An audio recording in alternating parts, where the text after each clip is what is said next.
Gênesis 24, 63 diz assim: saíra Isaque a meditar no campo, ao cair da tarde, erguendo os olhos, viu, e eis que vinham camelos.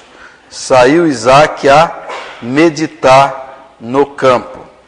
Agora vamos para o livro de Salmos, Salmo 63, verso 6. Salmo 63, verso 6.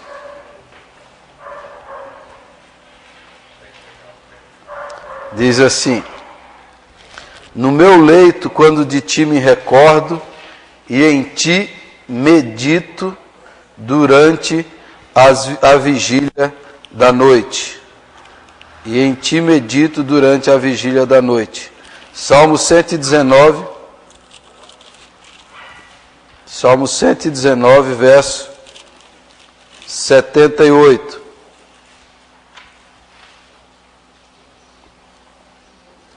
Envergonhados sejam os soberbos por me haverem oprimido injustamente. Eu, porém, meditarei nos teus preceitos. Mesmo Salmo 119, verso 148. Os meus olhos antecipam-se às vigílias noturnas, para que eu medite nas tuas palavras. Então, só alguns versículos, depois tem esses aí da lição, para você ler em casa. Fala sobre a meditação. O Foster conta que, quando ele dá palestras sobre meditação em vários lugares, muita gente estranha. Muita gente fala assim, mas esse negócio de meditação não é coisa do budismo, não é coisa da nova era, não é essa coisa de meditação transcendental. Então ele diz que até fica admirado como os cristãos não têm um conhecimento sobre meditação, como os cristãos não praticam essa disciplina, não levam a sério essa disciplina. E daí ele fala que a meditação oriental, do budismo, é uma meditação basicamente fundamentada na ideia de esvaziar a mente para entrar em contato com a mente cósmica. No caso do budismo é entrar no nada universal, né? Na ideia do nirvana, você negar os seus pensamentos e ficar vazio. Isso é a meditação oriental. A meditação cristã é um esvaziamento também, mas é para encher-se de Deus e para escutar a voz de Deus, para ter orientação, discernimento, sabedoria, para ouvir a voz de Deus no seu coração. Então não é também uma disciplina para você se alienar do mundo. É uma disciplina para você se fortalecer para viver no mundo, para servir ao mundo. Inclusive ele cita o grupo dele, como eu falei aqui, ele é Quaker, a veia Quaker. Aquele grupo é um grupo religioso. Os Quakers foi o grupo que mais deu ênfase à meditação, e a meditação silenciosa. E na história eles tinham momentos que o grupo se reunia assim, e todo mundo ficava em silêncio, mas muito tempo em silêncio, para ouvir Deus falando no coração. E nenhum grupo se envolveu mais em questões sociais, no combate à escravidão nos Estados Unidos, no combate à injustiça, à opressão social, do que os Quakers. E por isso os Quakers tenham sido talvez o grupo mais perseguido da história. Então a meditação também não é uma fuga da realidade, é um preparar-se para receber de Deus, para viver nesse mundo, para transformar esse mundo, para mostrar esse mundo a verdade de Deus. Um outro tipo de meditação também, a meditação transcendental. Hoje, porque a meditação hoje está na moda, né, no mundo secular, aí, porque o pessoal descobriu os benefícios físicos da meditação, os benefícios psicológicos, para controlar a pressão, para controlar um monte de coisa, para gerar um bem-estar. Então, existe muita gente que nem acredita no mundo espiritual, mas pratica a meditação, porque é um tipo de controle das ondas cerebrais, para que o cérebro entre nas ondas alfa, você fique naquele estado assim, calmo, tranquilo, e o seu corpo fica tranquilão. Então isso também é um outro tipo de meditação. Não é porque o pessoal faz isso que a gente vai jogar a água com a criança dentro, certo? Porque a gente vai ver que há base para a gente também desenvolver, e há na história, sempre houve a meditação cristã na história. Durante muitos anos, séculos e séculos, e há muitos livros falando sobre a meditação cristã, que são os benefícios espirituais. Tem os físicos também, mas tem os espirituais. Então, na lição que você recebeu aí, eu vou ler algumas definições dele, tudo isso aí foi escrito por ele. O objetivo da meditação é habilitar-nos a escutar a Deus mais claramente. A meditação é escutar, sentir, prestar atenção à vida e à luz de Cristo. Isto chega diretamente ao coração de nossa fé.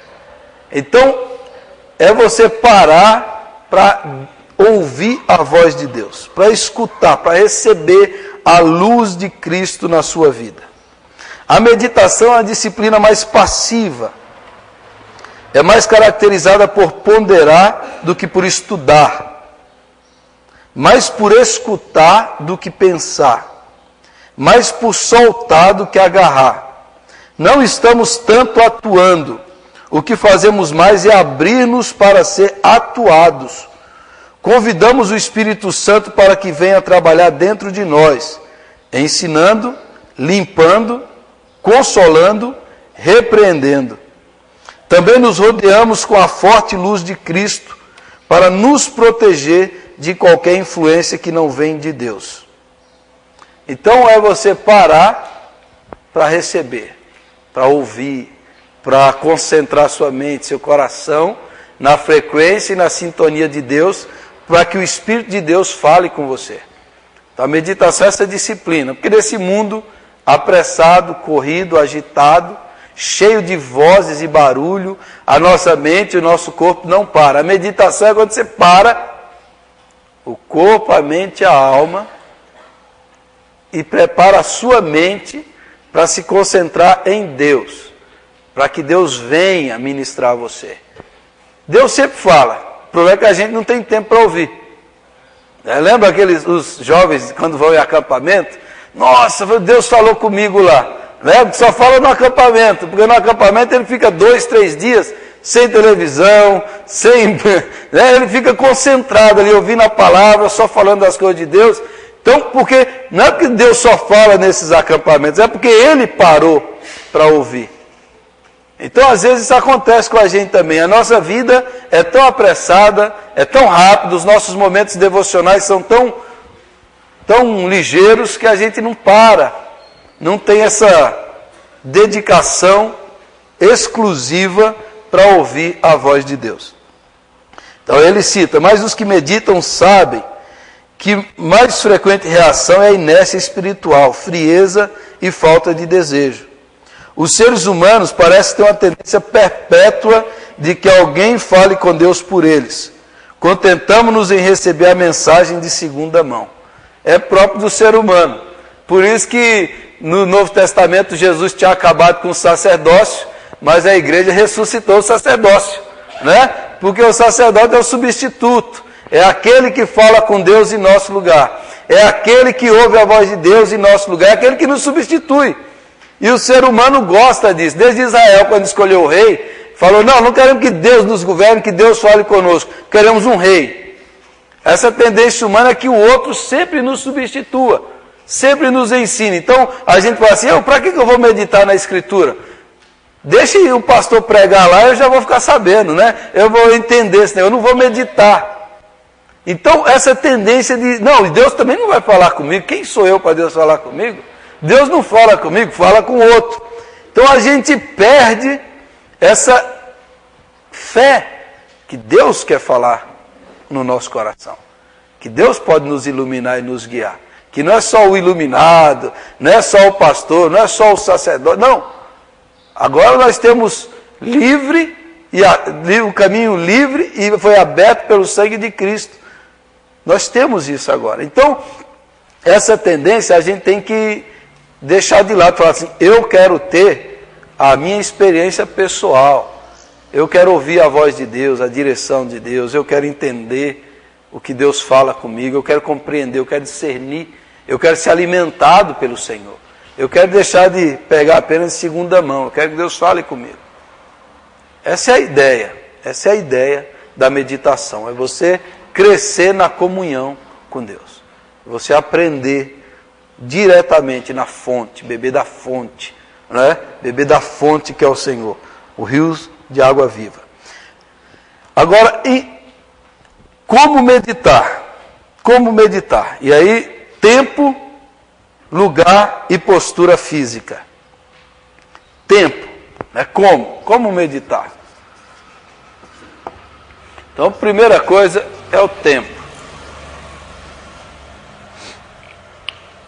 Quanto tempo você pode se dispor para ouvir Deus falar com você?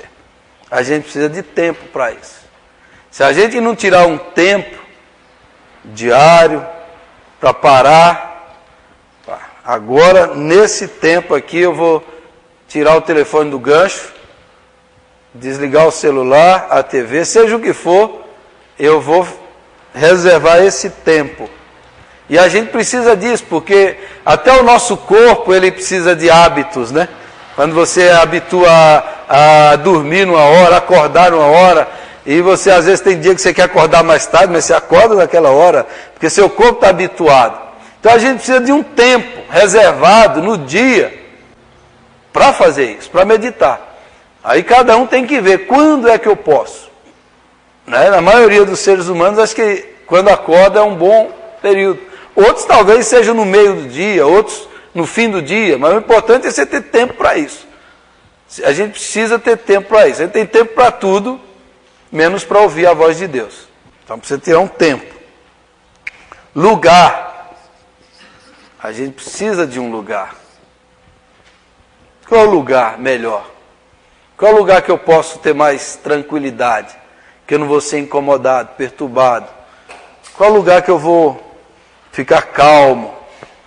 Que eu vou entrar na frequência do eterno?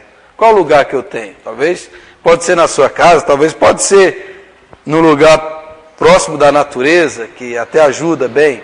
Mas que lugar? Né? Alguns cristãos coreanos, lá na Coreia, que a igreja nasceu com ênfase muito forte na oração, tem alguns pastores, alguns missionários, que na casa dele tem um quartinho. Ele já constrói, tem um quartinho. O que é esse quarto? Esse é o quarto da oração. É só para orar.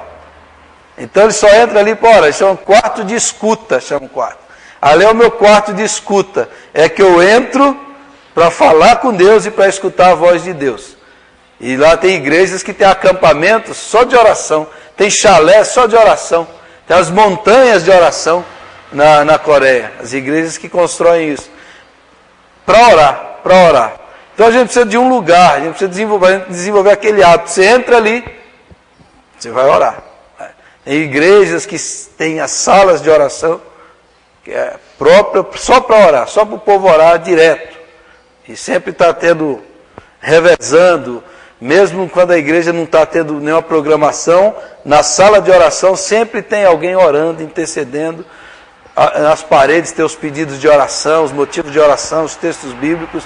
Um lugar de oração. Porque o ser humano, ele precisa de hábitos assim, né? O lugar que nos faça já saber, esse é um lugar para orar, para meditar.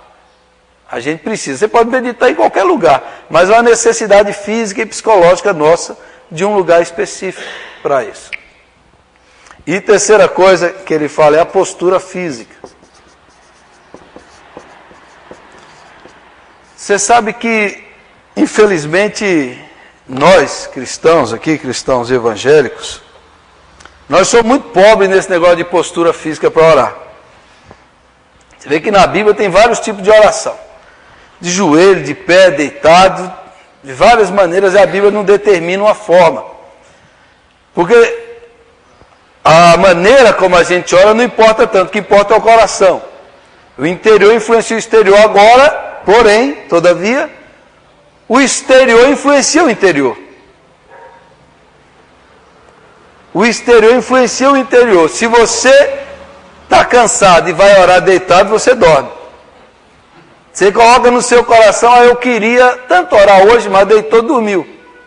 Porque o exterior. Agora, se você quer concentrar, você precisa de uma postura física que lhe ajude a concentrar, que lhe ajude a orar, que lhe ajude a meditar. Então, a maneira como a gente faz isso vai importar muito. Então, por exemplo, os muçulmanos se ajoelham 5 vezes por dia, se prostram e põem a cabeça no chão.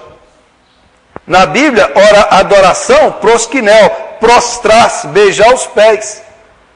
Quando a gente fala em adorar, está dizendo exatamente isso. Nós vamos, no Antigo Oriente lá, a pessoa se prostrava, colocava a cabeça no chão, em sinal de humilhação e adoração. A raiz de adoração é isso, é beijar os pés. É beijar os pés. Então a gente vai estar adorando a Deus, assim com aquela cara. Estou orando, cochilando. Então, vai num culto de adoração, o sujeito vai lá e está mascando chiclete. Eu já fiz apelo para a pessoa aceitar Jesus, o cara vem lá na frente mascando chiclete. Quando eu volto embora, você não entendeu nada, cara. Você está diante do Eterno, do Santo, com essa cara de relaxado? De brincadeira? Então, a postura física tem muito a ver, nós somos pobres com a nossa postura física. A gente vai orar e a gente fica tudo paradão assim. O exterior influencia o interior. A gente precisa desenvolver essas práticas. Essas cadeiras aqui, o nosso formato não nos ajuda a ajoelhar. Várias vezes aqui eu já pensei, vamos ajoelhar, mas eu olho para a cadeira e falo, não dá. É muito difícil aqui para o povo ajoelhar. Né? Mas é uma postura física que lembra humilhação. Prostrar-se, dobrar-se diante do Senhor. E aí faz com que você se concentre. Você pode até dormir ajoelhado, mas é mais difícil. A gente vai abençoar alguém, a gente não estende a mão em sinal de bênção. Eu não consigo ir orar por alguém e não levantar a mão. Eu não consigo. Eu, às vezes, vou orar para receber as coisas de Deus, eu abro a minha mão assim. Porque a minha postura física é de alguém que quer receber. Então, que eu estou orando, eu coloco a mão no meu coração e falo assim, enche aqui meu coração. Tem dia quando eu estou com a mente vazia e vou pregar e eu estou aquela angústia. O que eu prego? Eu não sei o que eu prego. Eu ponho as 2 mãos na cabeça. Senhor, enche essa cabeça aqui agora de alguma coisa. Né? E começo a orar assim, enche essa cabeça, Jesus. Põe um pensamento aqui, uma ideia, uma verdade aqui dentro, na minha cabeça. Fala comigo. A gente é muito pobre na postura física. E a postura influencia. Eu falei para vocês aqui do irmão que foi lá na igreja presbiteriana da Coreia. Quando ele viu 5.000 pessoas ajoelhadas, clamando a Deus, todo mundo ao mesmo tempo, ele falou que o cara podia estar frio, mas o fogo queimava ele naquela hora ali. Porque aquele povão inteiro clamando. Clamando. A postura é a atitude do coração. A gente não tem postura, a gente tem que aprender a ter. A gente tem que aprender a usar o nosso corpo para influenciar o interior. O interior. Às vezes o nosso interior está relaxado, mas o nosso físico vai fazer isso. Então, essa postura física para a meditação é importante. E ele vai dar algumas dicas aí para nós. Como a gente pode orar, como a gente pode meditar, preparando o nosso corpo, a nossa postura física. Na terça-feira, no dia que a gente estava orando aqui, eu estava sentado naquela cadeira e estava orando. Aí teve uma hora que eu contraí a minha perna assim e baixei, levantei e baixei. E o nervo estava estendido e bateu bem na ponta. Mas deu uma dor aqui, e o irmão estava orando. Eu parei 10 minutos para voltar a orar. Perdi toda a concentração. Aí eu falei, olha como o exterior influencia o interior. Não? Porque a maneira como eu estava, a forma como eu fiz, influenciou o meu espírito. O meu espírito. Então, se a gente desenvolver uma atitude física de orar, eu fico impressionado como Jesus curava os enfermos, na maioria das vezes ele colocava a mão sobre o enfermo. Ele tocava na pessoa. É o toque. Tocar no outro ser humano, sinal de que a pessoa está sendo abençoada. Colocar a mão na cabeça. Dizer, o Senhor está te abençoando, o Senhor está te curando. e coloca a mão sobre a pessoa. A gente fala assim, Deus pode curar? Pode, mas é o contato humano, o encontro humano. O encontro humano que faz isso. A gente precisa ter essa postura, aprender a fazer isso. Então o nosso amigo aí, o nosso autor, ele vai nos ensinar a ter um tempo de meditação que o nosso corpo nos ajude. Que o nosso corpo nos ajude. Então ele sugere alguns exercícios aí para a gente concentrar. Então ele diz assim, é uma progressão na vida espiritual. Por isso, quem está começando, eu recomendaria começar por um período diário de 5 a 10 minutos. Este tempo destina-se a aprender a concentrar-se, acalmar-se, ou o que os contemplativos chamavam de lembrar-se. É tempo para ficar quieto, para entrar no silêncio recriador, para permitir que a fragmentação de nossa mente venha a concentrar-se. Então, é tempo de acalmar-se, de concentrar, de lembrar, de colocar a mente ali na presença do Senhor. Então, ele recomenda que você sente numa cadeira, e aí há muitos outros exercícios, mas ele recomenda isso. Sente numa cadeira, põe os 2 pés no chão,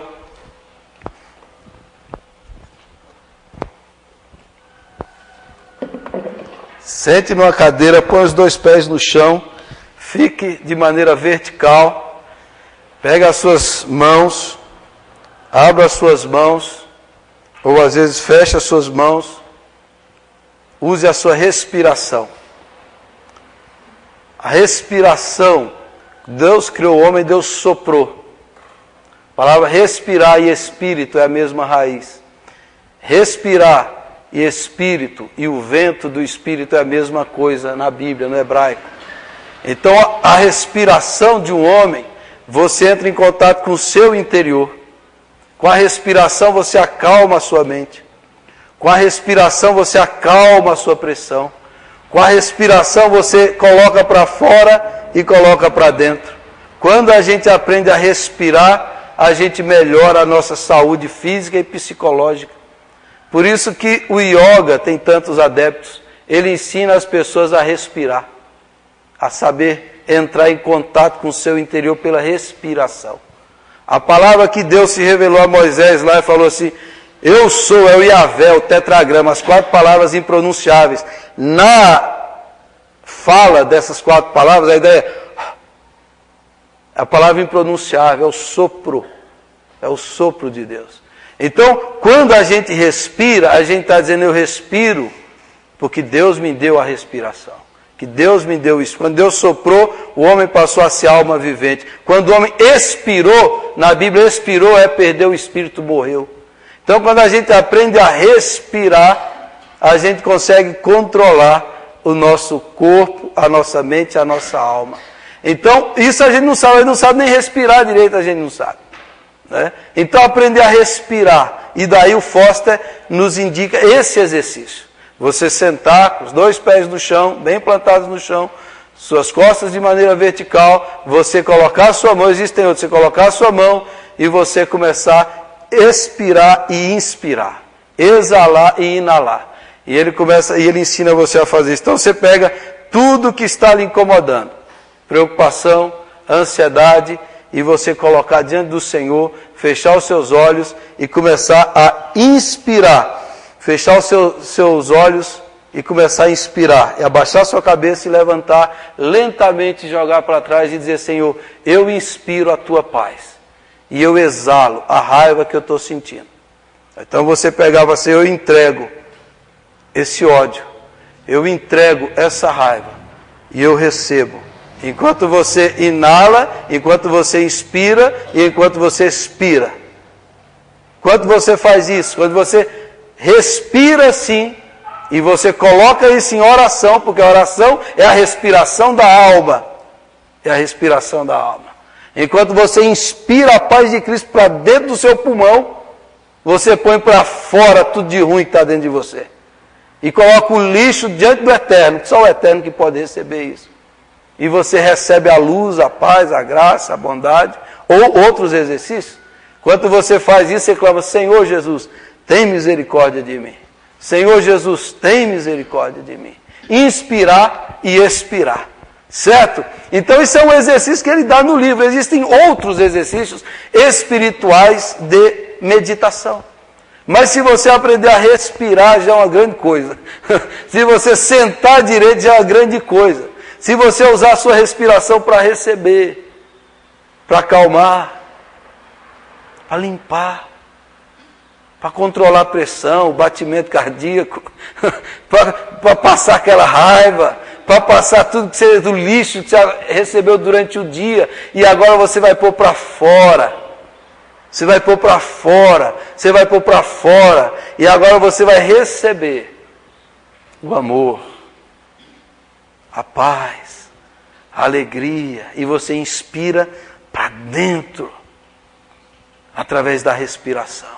O Espírito é o sopro, pneuma, ruá, do Antigo e do Novo Testamento, o vento, o sopro do Espírito, que entra dentro de nós. E veio como de um vento, a respiração, faz com que a gente cresça e receba mais de Deus. Tome o propósito de fazer isso. Eu vou fazer isso, pastor, gostei desse negócio. Comece a fazer, senta lá na sua casa e faz isso. Senta, use suas mãos, use sua respiração, use e faça isso. Você vai ver. Prenda a respiração, depois coloque para fora. Inspire, expire. Receba e expulse. Expulse todas as trevas. E receba, e receba. E você vai sentir o sopro do Espírito dentro de você. Isso é um exercício, existem outros. Eu tenho um livro que só fala de posturas físicas na oração. Aí já é um outro estudo para a gente ensinar a fazer as posturas na oração, na oração. Esse aqui é só para meditação. Há outras práticas. Faça isso.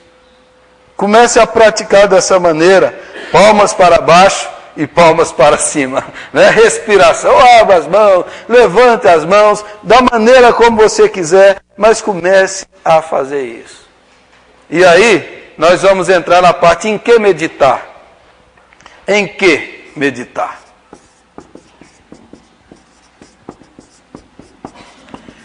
Em que meditar? Primeiro, nas Escrituras.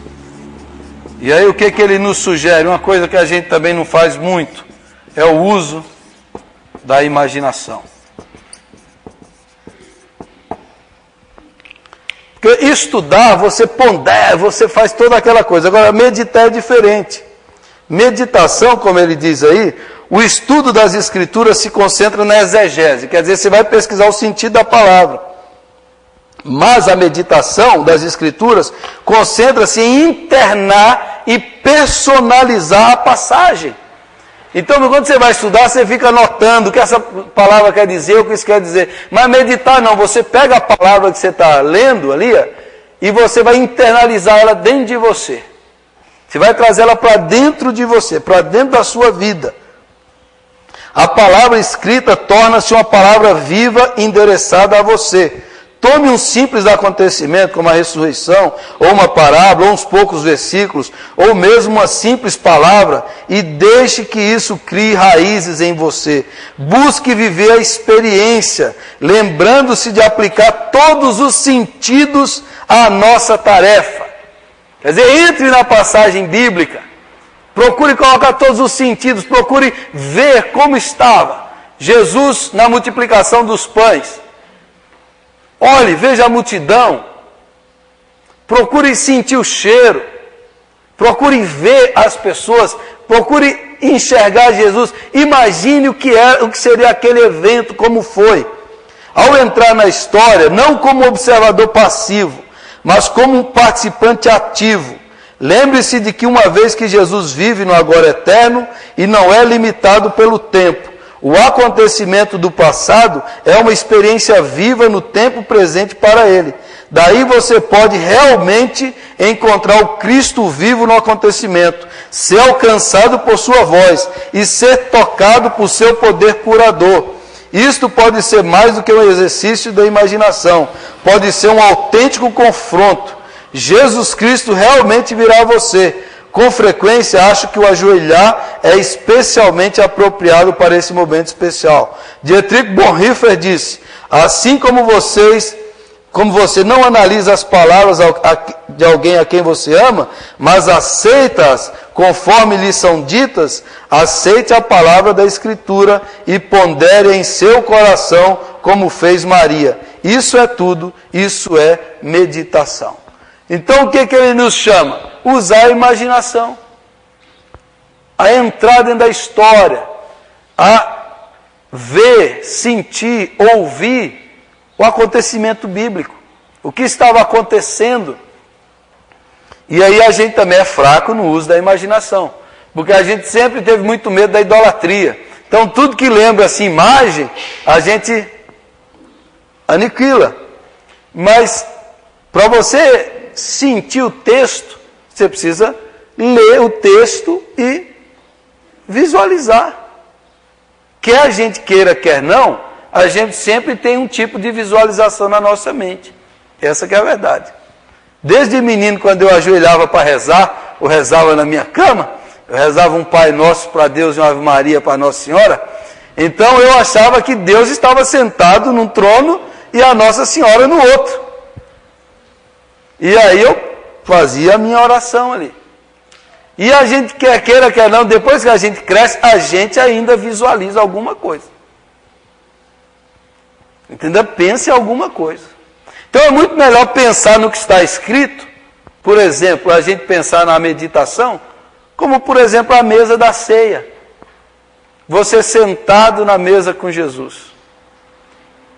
Jesus servindo, falando, você concentrado nele, ouvindo a voz dele, sentado ao lado dele, falando com ele, ou ouvindo o sermão, a parábola, ou na cura, no toque físico, quando Jesus curou, quando desceram aquele homem por cima do telhado, ou como as pessoas Jesus curava. Imagine, é o uso da imaginação. A gente tem que ter, como dizia o C.S. Lewis, a imaginação santificada. E o C.S. Lewis escreveu a maior história da imaginação cristã do mundo, as Crônicas de Nárnia. Ele criou um universo de personagens como uma alegoria da fé cristã. Ou O Peregrino, de John Bunyan, que é uma imaginação santificada. E que é muito bom para a gente desenvolver essa imaginação nossa. Potencial nosso da mente, de imaginar o texto bíblico e pensar nessas coisas. Então, é uma coisa também que a gente é meio pobre, mas a gente precisa se enriquecer do uso da imaginação, de entrar no texto bíblico. Existem pregadores que inventam demais também, eu sei de alguns assim, né?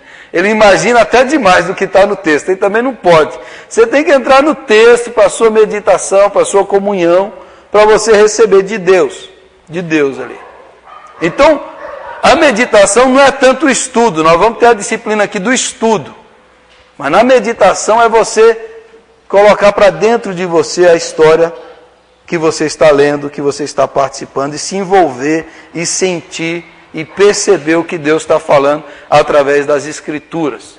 Faça isso, entre dentro do texto bíblico. Entre, né? Faça com que Deus fale com você dessa maneira, e se surpreenda com a presença do Cristo vivo na sua vida. Segundo, em que meditar? Na criação. Ele diz que a gente deveria parar alguns minutos. Depois que você adquirir certa proficiência em concentrar-se, acrescente uma meditação de 5 a 10 minutos sobre algum aspecto da criação. Escolha algo na ordem criada, árvores, plantas, pássaros, folhas, nuvens, e diariamente pondere sobre isso, com cuidado e em espírito de oração. Deus que criou os céus e a terra, usa a criação para mostrar-nos algo de sua glória e dar-nos algo de sua vida. O mais simples e mais antigo meio pelo qual Deus se manifesta é através da terra e na própria terra. Ele ainda nos fala por meio da terra e do mar, das aves do céu e das pequenas criaturas que vivem na terra, desde que façamos silêncio para ouvir. Não deveríamos negligenciar esse recurso da graça de Deus. Jesus mesmo nos ensinou a olhar as aves do céu e os lírios do campo. Aprendam com eles. Nem Salomão em toda a sua glória se vestiu como eles. Aí você está preocupado, mas Deus alimenta, Deus cuida deles. E você? Então, para nós que somos cristãos, você olha para um pardal fala para você. Já falou comigo, fala com você. Muitas vezes. Você olha para uma planta e Deus fala com você. Eu já olhei para uma formiga e Deus falou comigo naquela formiga. E, então a gente vai aprender a meditar na ordem criada, como diz o Salmo 19, os céus proclamam a glória de Deus e o firmamento anuncia as obras de suas mãos. Um dia discursa outro dia e a noite revela conhecimento. Tudo isso sem palavras, sem som algum, ouve-se a sua voz. Olhar para as estrelas, olhar para o céu, olhar para as galáxias, então é um êxtase, é uma viagem. Não é uma viagem. Esses documentários que passam nesses canais pagos aí do Discovery, esse negócio você vai das galáxias lá, aquilo é uma viagem, é uma loucura. Né? Para mim, você ouve aquilo ali, é uma loucura, das milhões e bilhões de estrelas, essas que a gente vê é só poeira do que já foi, e essa coisa toda, e você olha para a ordem criada, você pensa na criação, numa organização de formigas, por exemplo. Nas centenas de tipos de formiga e milhões de formigas que existem, como elas se relacionam, como elas migram, como elas cuidam. As abelhas, a vida das abelhas, é um negócio fantástico. Né? E agora os cientistas estão preocupados que as abelhas lá da América do Norte estão sumindo, desaparecendo. Está acontecendo alguma coisa no planeta que as abelhas sumiram. Estão acabando com o mel lá dos Estados Unidos, esse lugar. É um problema. Então, as abelhas, as aves, os pássaros, essa coisa tudo é fantástico. É fantástico. É só a gente ouvir. E as árvores, então? A Bíblia começa com a árvore. Não comereis do fruto dessa árvore. Termina no Apocalipse, a árvore da vida, que o seu fruto é para a cura das nações. Jesus, no Getsêmani, foi testemunhado por árvores, que eles dizem que estão em pé até hoje no Jardim das Oliveiras. O justo é como árvore plantada.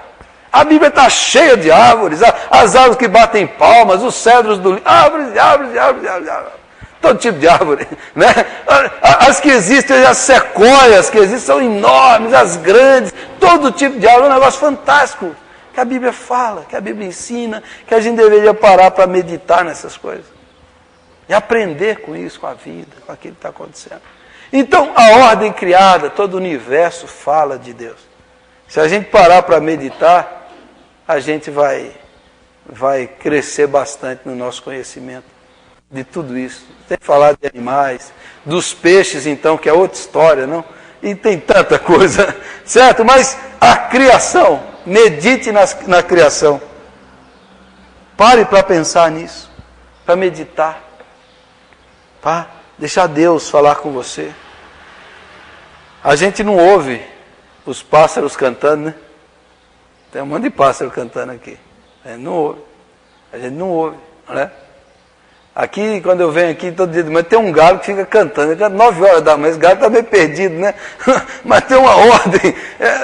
Essas coisas, a gente observar, ver a voz de Deus. Aprender com isso. Terceira coisa para meditar nos acontecimentos.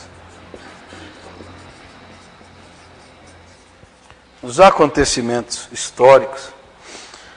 Seria bom que levássemos os eventos de nosso tempo à presença de Deus e pedíssemos visão profética para discernir o rumo que esses acontecimentos tomam. Deveríamos também pedir orientação para qualquer coisa que pessoalmente devêssemos estar fazendo, a fim de sermos sal e luz do nosso mundo decadente e tenebroso. Os profetas de Israel, muitas vezes a Bíblia a gente lê lá que veio a eles a palavra do Senhor, e veio e trazia uma palavra. Quase sempre a palavra do Senhor era uma palavra para o acontecimento da época. Na maioria das vezes, um acontecimento político, econômico, social do país. E algumas vezes, o profeta nem precisava que Deus mandasse a palavra, porque ele já tinha uma leitura do que estava acontecendo. Ele já sabia qual era a palavra de Deus para aquele evento. Então, quando ia fazer uma aliança com o Egito, dependendo do momento, Deus condenava. Dependendo do momento, Deus falava, faça. O profeta que fazia isso. Jeremias sempre foi do contra. E todos os falsos profetas eram a favor. Mas ele lia o acontecimento, ele lia a história e discernia qual era a palavra de Deus para aquele momento ali. Às vezes o problema nosso é que a gente não consegue ter esse discernimento do qual é a palavra de Deus para esse momento, para esse acontecimento. Tanto pessoal, tanto dos grandes acontecimentos históricos, que a gente não consegue enxergar. O que Deus está falando conosco? O que Deus está falando para os cristãos sobre o avanço dos muçulmanos no mundo? Sobre a secularização da Europa? Sobre os muçulmanos serem maioria onde antes o país era um país cristão? Deus não está falando conosco? Sobre o terrorismo, sobre essas coisas que estão acontecendo, o que Deus está falando conosco? Qual é a palavra de Deus para o nosso tempo? Qual é o discernimento? O que isso influencia? Influencia muito a vida das pessoas. Muito, muito, muito. Então a gente tem essa percepção. Quando o Lula foi eleito, qual era a expectativa das pessoas? Quando o Lula abandonou seus princípios, o que isso gera na vida das pessoas? Qual é a voz de Deus para isso? São os acontecimentos. O que isso reverte na vida das pessoas? Muita coisa. Há uma consciência, uma cultura que é formada. Então a gente tem que perceber isso daí, né? Sentir. Eu lembro quando as Torres Gêmeas caíram, eu preguei lá no domingo à noite, caiu na terça, né? Eu preguei no domingo sobre as Torres Gêmeas. Eu lembro que na época gravava as fitinhas, né? Foi a fita que mais vendeu, né? Todo mundo queria ouvir, né? O que Deus tem a falar sobre isso, sobre esse acontecimento. E Deus tinha muito, mas muito mesmo. Aquelas torres caindo ali, aqui foi um evento apocalíptico, né? Foi uma coisa fantástica, assim, do ponto de vista histórico. O símbolo do capitalismo sendo atingido pelos muçulmanos. O que estava falando? O que Deus está dizendo? O que Deus está dizendo nesse presente momento da história? A meditação. Às vezes na nossa própria vida, nossa própria família, a gente leva isso em Deus, na meditação, para que o Senhor nos dê direção, para que o Senhor nos ilumine, para que o Senhor nos mostre qual é a palavra dele para isso que está acontecendo aqui. Então, os acontecimentos também têm que ser levados na meditação. E por último, mas não menos importante, mais polêmico, o Foster cita os sonhos.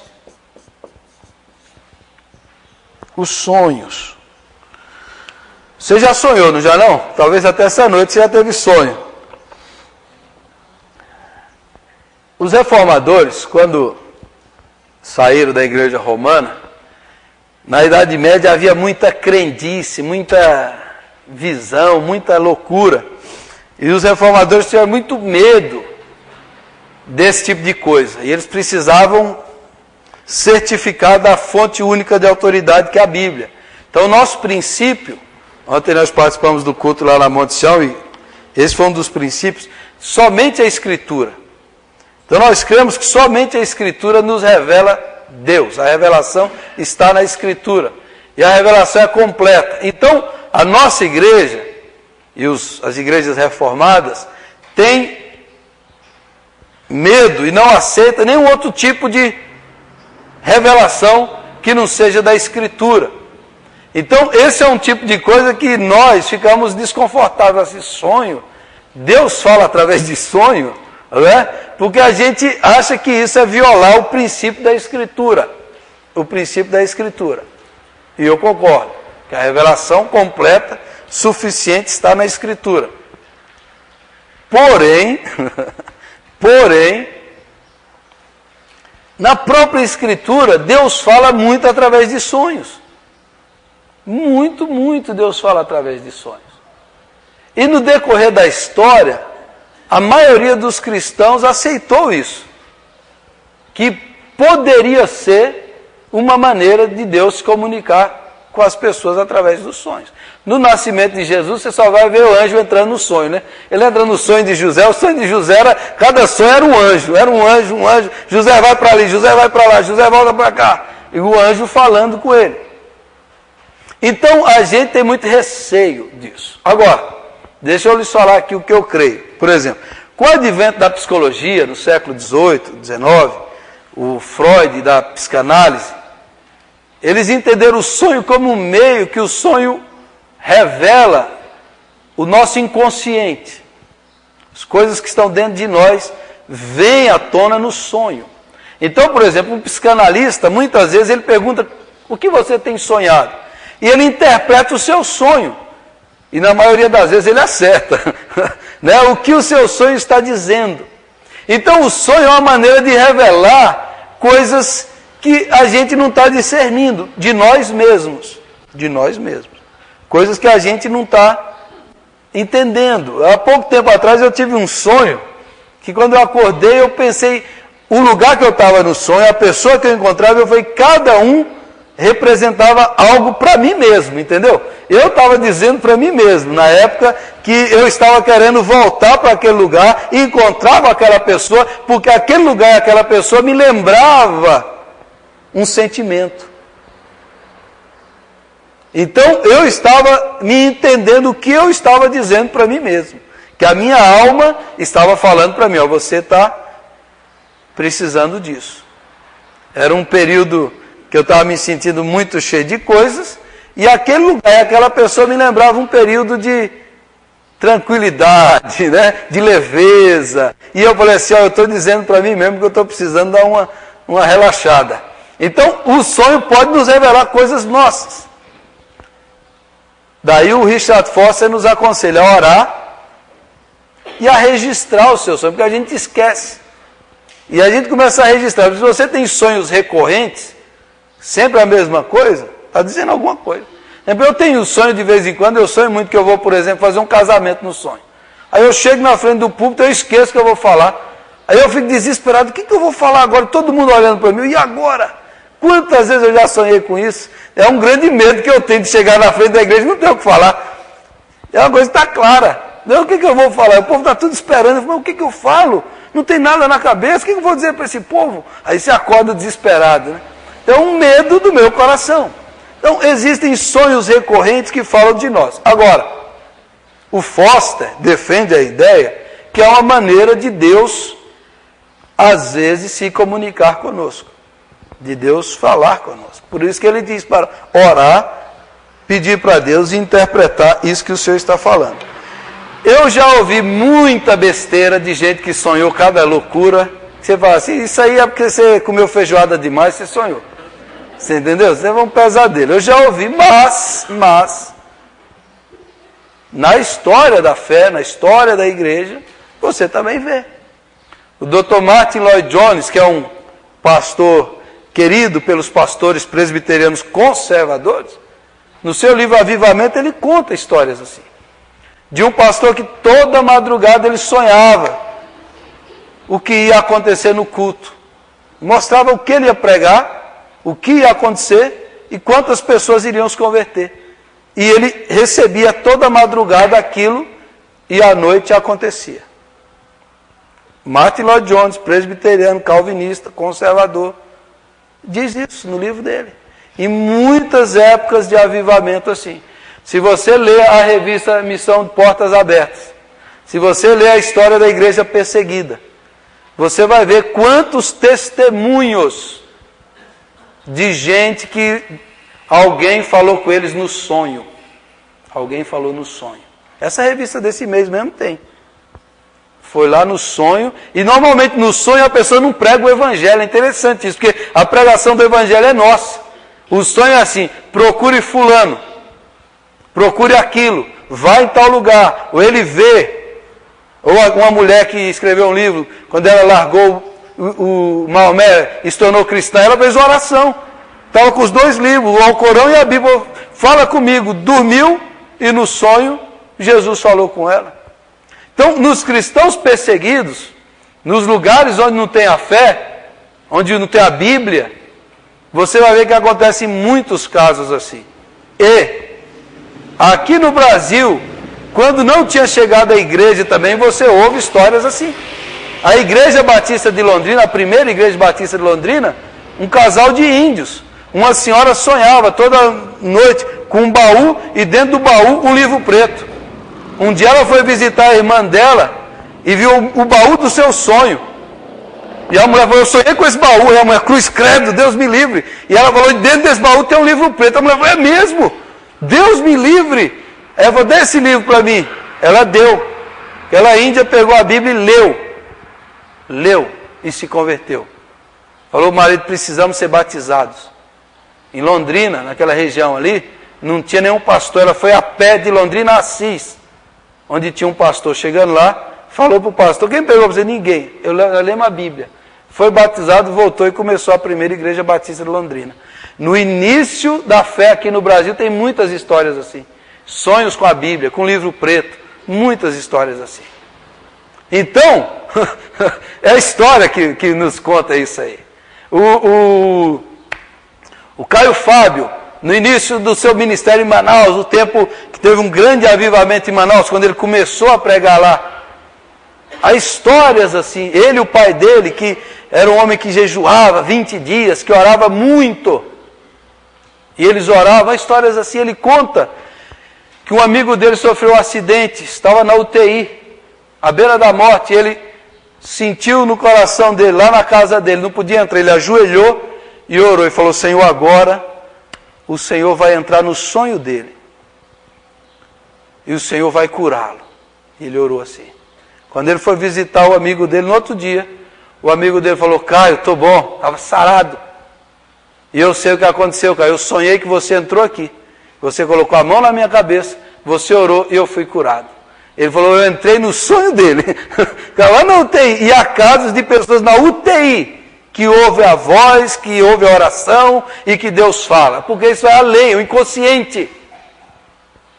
O corpo humano, a mente humana vai além do que a gente pensa, do que a gente imagina.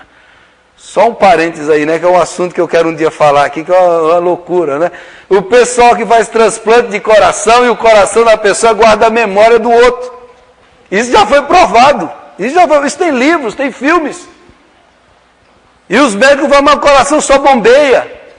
Há histórias impressionantes. Um dia eu vou contar essa história para vocês aqui. Que a ciência fica embasbacada, que o órgão humano tem uma memória. Porque você diz, nem sabe onde fica a memória. Um dia eu falo sobre isso aqui, então fecha parênteses. É só para você pensar nesse negócio, de que como o corpo, a mente, a alma humana é um negócio complexo demais. E o espírito, então, o espírito vai além do que a gente imagina. O espírito vai além dessas coisas. Então, o sonho é uma possibilidade, é uma maneira de Deus falar conosco, de Deus nos guiar. Então, sonhos, existem pessoas que têm isso. A Assembleia de Deus está no Brasil por causa de quê? Por causa de um sonho. O Daniel Berg Gunavrin, lá na Suécia, orou em 1910. Senhor, para onde o Senhor quer nos enviar? Nós queremos ir pregar a tua palavra. Sonhou, ele sonhou e veio uma palavra no sonho dele, uma palavra escrita assim, para. Ele levantou cedo, procurou no mapa, o que é o Pará? É um estado no Brasil. Saíram da Suécia e vieram para Belém do Pará e começou a Assembleia de Deus no Brasil. Daniel Berg e Gunnar Wingren. Hoje é a maior igreja evangélica do Brasil. A gente vai dizer que não foi o sonho de Deus? E há outras histórias assim.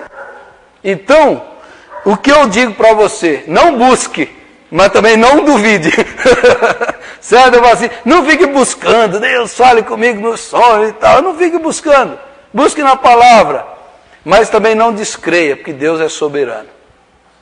Ninguém limita a Deus. Ninguém limita a Deus. Ele não pode dar uma revelação que seja contrária à Bíblia. Não pode. Porque a Bíblia é a revelação normativa, completa e definitiva. Mas ele pode dar uma orientação, uma iluminação, uma especificidade da sua vida. E aí você pode trazer isso na meditação. Fala, ensina, Senhor. O que isso quer dizer? Está dizendo de mim mesmo, do outro, do tempo, do acontecimento? O que esse sonho está me trazendo aqui? Ou uma pessoa que Deus traz para você orar. Há muitos casos assim, não há não? Que você sonha com alguém, você ora e a pessoa estava precisando, e você orou por ela, porque ela veio no sonho, Ela veio no sonho e você orou, Deus chamando você para interceder. Então, gente, essa é a mente do desconhecido, do inconsciente. Agora, há um que Deus não falou no sonho, foi Jesus. Jesus nunca Deus falou no sonho, porque Jesus era tão integral, tão autêntico, que o consciente e o inconsciente de Jesus eram um só. Então Deus não precisava entrar no inconsciente, porque o consciente dele era plenamente aberto para Deus. Infelizmente, às vezes a gente não é tão aberto para Deus, e Deus fala pelo inconsciente, que é o sonho. Então é uma maneira para a gente meditar. Amém? É muita coisa diferente, né? Você vai fazer as coisas diferentes, pastor, que eu nunca... né? Alguma pergunta, irmãos, para a gente terminar aqui a nossa aula? Se você não entendeu alguma coisa, se você não entendi isso aí, vamos falar agora.